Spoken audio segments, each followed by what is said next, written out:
여러분 안녕하십니까? 김주하입니다. 중학교 한 학기 동안 진로 탐색 활동에 집중할 수 있는 자유학기제가 도입됩니다. 올 9월부터 시범 도입되고요. 그리고 오는 2016년부터는 전국에 있는 중학교에서 확대 실시됩니다. 자유학기에는 중간, 기말고사가 폐지되고 여러 가지 직업교육 그리고 예체능 교육이 실시되는데 한편으로는 이 기간 동안 사교육에 집중하는 아이들이 생기지 않을까 우려의 목소리도 적지 않습니다. 여러분은 어떻게 보십니까? 오늘은 한국교육개발원 자유학기제 지원특임센터 최상덕 소장 그리고 참교육 학부모의 박범일 회장 모시고 얘기 나눠보겠습니다. 안녕하십니까? 예, 안녕하세요. 예, 서로 인사 좀 하시죠. 예, 반갑습니다. 반갑습니다. 먼저 최 소장님께 제가 좀 여쭤보겠습니다. 그 자유학기제 기간 동안에는 수업을 아예 안 하는 겁니까? 아니면 뭐 수업은 하는데 뭐 시험만 안 보는 겁니까? 예, 그 일부에서는 이제 자유학기제 동안에 수업을 안 하고 노는 것으로 이렇게 오해를 하고 계신 분이 있는데, 자유학기제 동안에는 수업이 이루어집니다. 특히 오전에는 국어, 영어, 수학, 사회, 과학 이런 부분들이 거의 지금의 학기와 큰 차이 없이 예를 들어서 1시간 정도 뭐 준다든가 이런 정도로 진행이 되고 있고 오후에는 다양한 형태의 수업이 이루어지고 있습니다. 다만 중간고사라든가 기말고사, 지필고사 형태의 시험을 보지 않는 겁니다. 이제 미래사회에서 필요한 인재를 양성하는 데 있어서 교육이 제대로 이루어지는 데 있어서 어려운 부분들이 뭐냐라고 했을 때 가장 많은 얘기를 하는 부분들이 입시 위주의 지식교육이다라고 얘기를 했기 때문에 한 학기만이라도 우선 입시 교육의 부담을 떨쳐버리고 보다 선생님들이 바람직하게 생각하는 그런 교육을 할 수 있도록 하기 위한 것입니다. 예, 알겠습니다. 자, 이번에는 박 회장님께 여쭤보겠습니다. 회장님, 여기 제도에 반대를 하시는지요? 찬성하시는지요?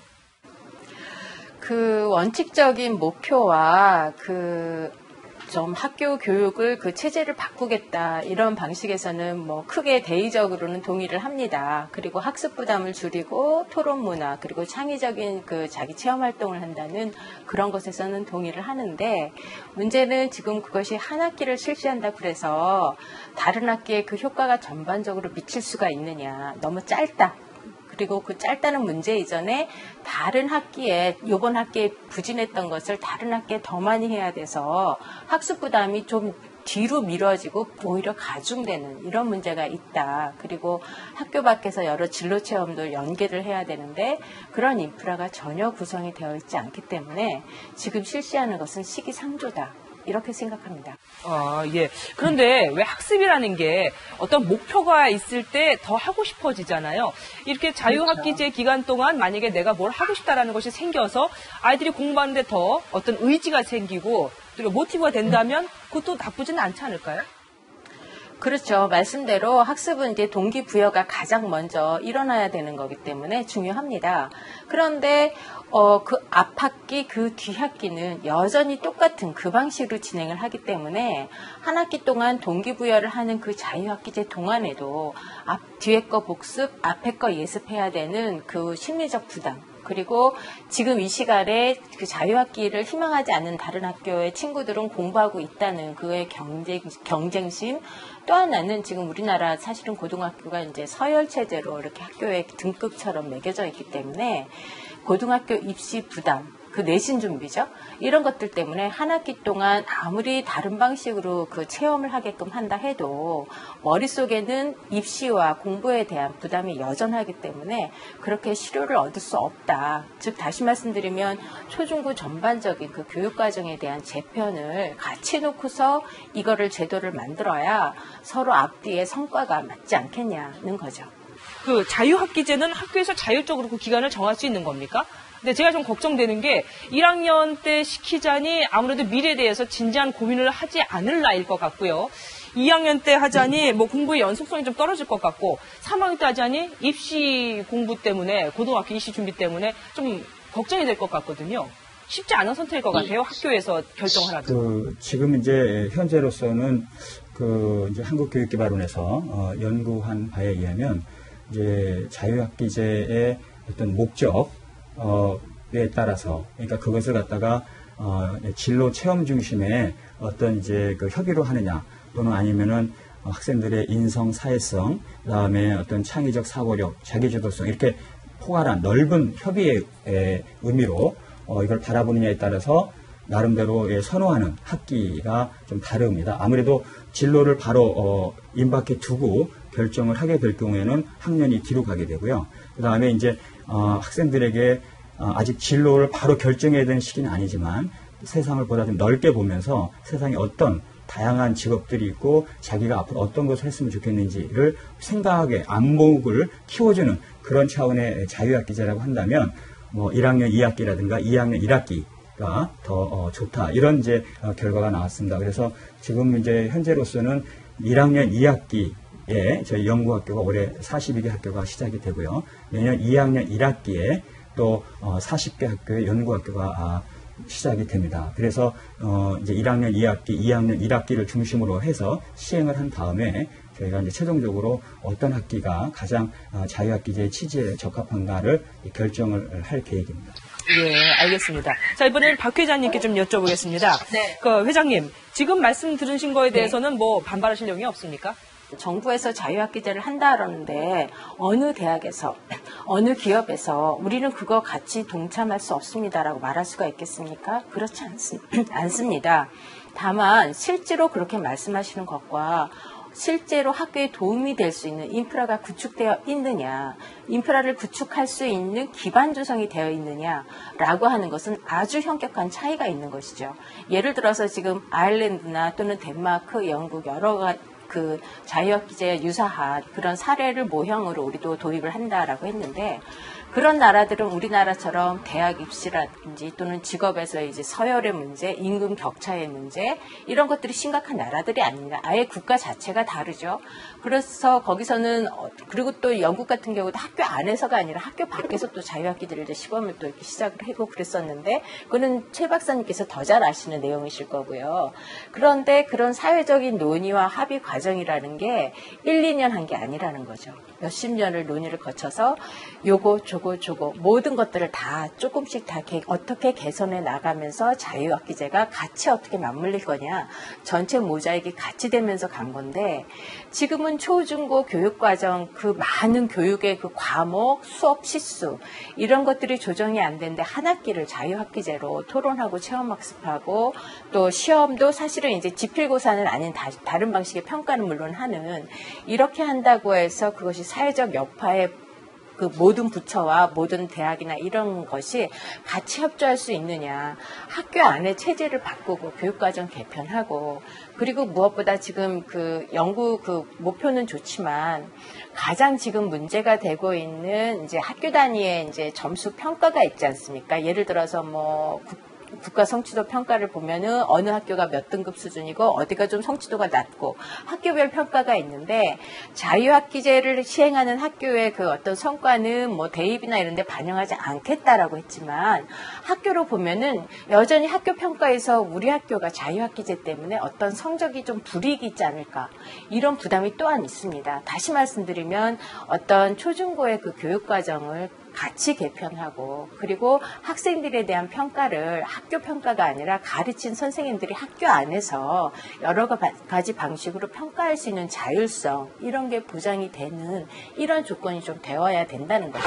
계속적으로 이제 인프라가 이제 부족하다, 이제 이런 얘기들을 많이 하시는데, 근데 이제 실제적으로 지금 이제 많이 말씀하시는 분들 중에 지금 학교에서 이루어지고 있는 부분에 대해서 이제 의외로 잘 모르고 계신 분들도 많이 있는 것 같아요. 예를 들어서 문화예술교육진흥원 같은 경우에서는 지금 이미 한 4천여 명의 그 교사, 문화예술 강사들을 한 7천여 개 학교에 이미 파견을 해서 시행을 하고 있습니다.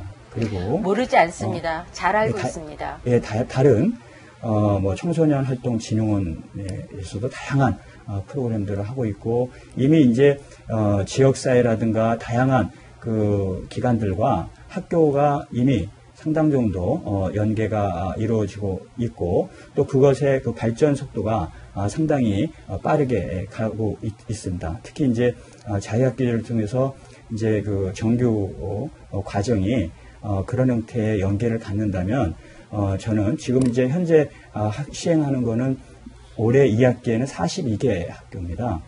그리고 내년도 1학기에 시행하는 이제 연구학교는 40개 학교입니다. 그러니까 단계적으로 해서 3년 후에 2016년에 전면 확대이기 때문에 저는 지금의 하고 있는 그런 이제 다양한 기관들과 그 다음에 지금 이미 교육 기부 활동을 통해서 정규과정 외에 방과후라든가 이런 데 하고 있는 기관들, 그 다음에 앞으로 더욱더 이런 교육과 연계를 하고 싶어 하는 어떤 기관들, 그 다음에 아까 말씀하신 학부모, 다양한 학부모들을 이걸 잘 엮어주고 이게 네트워킹 한다면 저는 우리가 기대를 어느 정도에 두느냐에 따라 다르겠지만 지금의 학교 교육보다 훨씬 발전된 형태의 교육을 이뤄낼 수 있고 학생들도 지금보다 훨씬 더 수업이라든가 학교 생활에 즐거움을 갖고 적극적으로 참여함으로 인해서 오히려 학생들 간의 갈등도 좀 줄어들 수 있고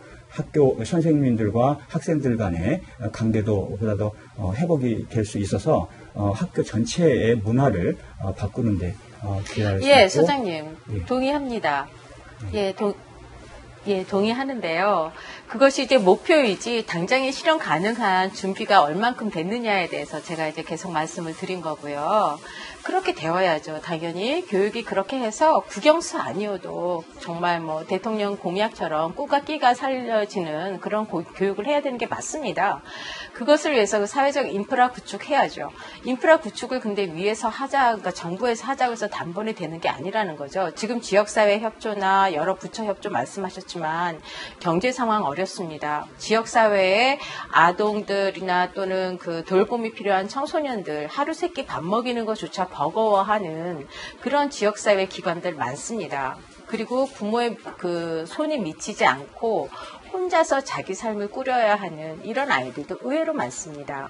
이런 것들이 지역사회 협조가 가장 먼저 당장에 먹고 사는 문제만큼 더 시급한 게 없다라는 절박한 문제가 있는데 그런 것의 예산, 그런 것을 위한 인프라 이런 것조차도 지금 매우 허덕이고 있는 이런 실정에 중학교 자유학기제를 위해서 어떤 새로운 것을 개발하고 학교와 학생과 지역사회가 협조해서 같이 아이들 교육을 위해서 온몸을 헌신하고 라고 할 수 있는 두 가지의 조건을 다하기에는 지역사회 협조가 너무나 지금 이제 과부하 상태다라는 생각이 저는 들고요. 결국 저는 기관이 의외로 겹칠 수가 있다고 생각을 하고 오히려 자유학기제를 하려면 그냥 일반 학교에서 시범이 아니라 정말 도움이 많이 필요한 지역, 그래서 존중감이 상대적으로 낮은 그런 청소년이 많은 이런 특수한 그런 곳들, 이런 곳에서 오히려 시범을 해서 성과를 가지고 그걸 가지고 일반 학교로 확대를 나중에 좀 더 한 단계 먼저 앞두자는 거죠. 그런 식으로 접근하는 방법이 저는 오히려 예산도 크게 잡지 않고 소기에 알토란 같은 성과도 얻을 수 있는 그런 것 아니겠느냐라는 생각이 듭니다. 저는 자유학기제를 원칙적으로 반대하지는 않지만 당장에 그것을 실현하기 위한 아까 다시 말씀드리자면 제반의 조건에 대한 로드맵이 같이 가면서 자유학기제가 되지 않으면 자유학기제는 예산을 예산대로 투자하고 학교, 대학이나 기업은 기업대로 협조는 해야겠으나 무엇을 해야겠는지 잘은 모르겠는 이런 상태에서 예산은 투자하는데 성과는 그렇게 많이 나오지 않을 수가 있다. 그러려면은 언제부터 어떻게 착수할 것이냐라고 하는 로드맵을 좀 더 천천히 전반적으로 같이 다시 짜자. 그래서 기왕에 할 거는 잘 하자. 성과 내서. 그래서 정말 우리나라 교육체제 한번 바꿔봐야 되지 않겠습니까? 그렇게 가자는 것이고 박근혜 대통령께서 지금 공약으로 자유학기제 하겠다라는 게 아니라 자유학기제를 위한 연구를 시작하겠다. 그래서 내 임기가 끝날 때 시범학교를 위한 어떤 또 다른 연구를 하든지 그때 무엇을 어떻게 한다라든가 물론 2016년에 전면하니까 크게 차이가 없다고 말씀하시겠지만 당장에 임기 시작하시면서 시범학교를 시작한다고 하는 것은 사업이 시작됐다라고 봐야 되는 겁니다. 저희는 그것이 아니라 연구를 지금 시작해서 성과는 임기 끝난 다음에 훨씬 후에 나도 관계가 없다. 그때까지 교육체제 전반 가장 심각한 고등학교와 대학교 입시라고 하는 문제를 해결하기 위해서 어떻게 할 것이냐 이와 동시에 자유학기제에 대한 연구를 지금 시작하겠다. 이렇게 가는 로드맵이 맞다는 거죠. 이 자유학기제 기간 동안 물론 소장님 원하시는 대로 이렇게 뭐 직업교육이나 다양한 다른 뭐 정신세계를 공부할 수 있는 기회가 되면 좋긴 좋은데 그 기간에 사교육에 또 전념하는 아이들이 많이 있을 거란 말입니다. 그거는 또 어떻게 좀 해결을 하실 건지요? 그러니까 이제 지금 그 자유학기제에서 지금 말씀하셨다시피 그 교육을 하는데 보다 더 학생들이 학습을 즐겁게 할 수 있도록 하고 그 다음에 고등 사고력을 키우는 그런 교육을 하자라고 하는 겁니다.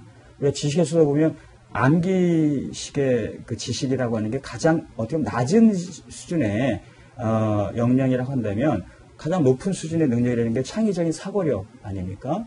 그러니까 창의적인 사고력을 키우자라고 하는 부분이고 그 다음에 지금 우리가 미래 사회에서 필요로 하는 능력, 그 다음에 기업에서 요구하는 능력이라는 가장 중요한 게 뭡니까? 협동 능력, 그 다음에 문제 해결 능력, 그 다음에 어떤 그 다양한 그 문화나 어떤 사람들에 대한 공감 능력, 이런 부분들을 요구하잖아요. 그러니까 지금 우리가 생각할 때 중학교 단계에서조차 그런 것들을 우리가 키워주지 못한다면 고등학교 가면 입시 문제, 또 대학에 가면 취업 문제, 이런 것 때문에 학생들이 그런 거에 그 시간적인 여유가 없는데 중학교에서조차 입시에 대한 문제를 자꾸 얘기를 해서 학생들에게 그럴 여력이 없다. 그 다음에 그렇게 하게 되면 사교육이 늘어날 것이다. 라고 하는 거는 제가 볼 때는 좀 이렇게 과도한 염려인 것 같고요. 그 다음에 그 자유학기제에서 이게 그 다양한 프로그램들이 교과나 어떤 그런 그 학교에서 지금 배웠던 이런 부분들을 보다 더 좀 새로운 관점에서 그들의 생활과 연계시켜서 이거를 갖다가 이해하고 학습하자라고 하는 부분이지 지금의 공부하는 부분들을 안 하거나 뭐 대부분 소홀히 하고 그냥 체험활동으로 가자 이런 뜻은 아니기 때문에 학력이 저하된다든가 사교육이 있다든가 이런 부분은 어떻게 보면 좀 지나친 우려일 수 있다라고 저는 생각을 합니다. 그래서 우리가 자유학기제라고 하는 부분이 이렇게 생각을 해보셔야 되겠어요. 우리가 제가 작년에도 우리 그 국민들이 우리나라 교육의 현안에서 가장 중요한 것이 뭐냐라고 했을 때 우선순위에 나오는 부분이 학교 폭력이라든가 인성교육 문제라든가 그다음에 입시 위주의 지식교육 이런 문제를 그다음에 교육 양극화라든가 이런 부분들을 해결해 주길 바란 부분이에요. 그러니까 이거는 아까 그 박 회장님 말씀하셨다시피 다른 그 저소득층에 대한 지원이라든가 이런 부분도 굉장히 중요하지만 국민들이 가장 관심 갖는 바가 교육이고 또 그 중에서도 그런 그 학생들의 그 생활 속에서 그 폭력 문제라든가 인성 문제라든가 어떤 보다 더 미래 사회에서 필요한 사고력을 키우지 못하는 그런 문제들을 해결해 주는 것은 미룰 수가 없는 문제라고 생각이 듭니다. 예, 그렇기 때문에 이거에서 우선순위를 해서 어떻게 하려냐는 모르겠지만 이거가 하고 나머지는 나중에 한다. 이렇게 접근하는 거는 지금 국민들의 요구나 정서하고도 상당히 괴리된다라고 생각이 듭니다. 그렇기 때문에 일단 그 교육의 문제를 바꾸는 데서 저는 아까 대입 문제 굉장히 중요하죠. 근데 우리가 그동안에 그러기 때문에 입시제도 개선하려고 굉장히 많이 노력을 했어요. 근데 입시제도는 더 첨예한 문제이기 때문에 조금 더 수정하기가 어렵습니다. 그동안 바꿨는데 그 굉장히 많은 오히려 역효과가 나기도 하고 우리가 경험을 했지 않습니까? 그럼 오히려 상대적으로 대입제도 개선도 노력을 해야 되겠지만 오히려 거기로부터 좀 부담이 덜한 중학교 과정에서부터 제대로 된 교육을 내실 있게 해나가는 접근도 우리가 적극적으로 생각해야 될 때가 아닌가 이런 생각을 하게 됩니다. 그렇게 연구를 하시면 우리나라 대학 제도가 바뀔 수 없고 우리나라 대학 제도가 바뀌지 않으면 초중고 문제가 해결이 안 됩니다. 자유학기제 1학기를 해서 될 문제가 아니라 오히려 그것을 그 모든 학교의 운영 방식, 교육 방식으로 확대를 해야 되죠. 물론 그걸 위한 이제 단초기 때문에 좋은 건 맞습니다. 그런데 어떻게 해도 대학 제도라고 하는 건 바뀌지 못한다라고 말씀하실 거면은 중학교 때 그 체험학습 열심히 하고 정말 남을 존중하는 토론하고 남의 생각 잘 듣는 훈련하고 하면 뭐합니까? 집에 가서는 고등학교 입시를 위한 공부를 해야 되고 학원을 가야 되는데 말씀에 스스로 모순이라고 생각하지 않으신가요? 그 정부에서도 그러니까 저는 대입제도 개선 안 한다는 게 아니잖아요. 그러니까 대입제도 개선을 하겠다라고 하는 게 그 중요한 공약이고, 근데 그건 그 차원에서 접근을 해야 되겠죠. 그래서 물론 이제 정책 간의 연계를 통해서 정책이 보다 더 그 효과적이고 시너지 효과를 발휘할 수 있도록 잘 연계되자. 그거는 저는 전적으로 동의입니다. 그러니까 같이 병행돼야 되는 부분이지, 대입제도가 개선되기 전에는 다른 어떠한 교육제도의 실험이라든가 개선도 불가능하고 어렵다 이렇게 해버리면 저는 예. 지금까지 사실은 우리가 대입제도 개선이라고 하는 부분에 수십 년 동안 계속적으로 집중을 해왔잖아요.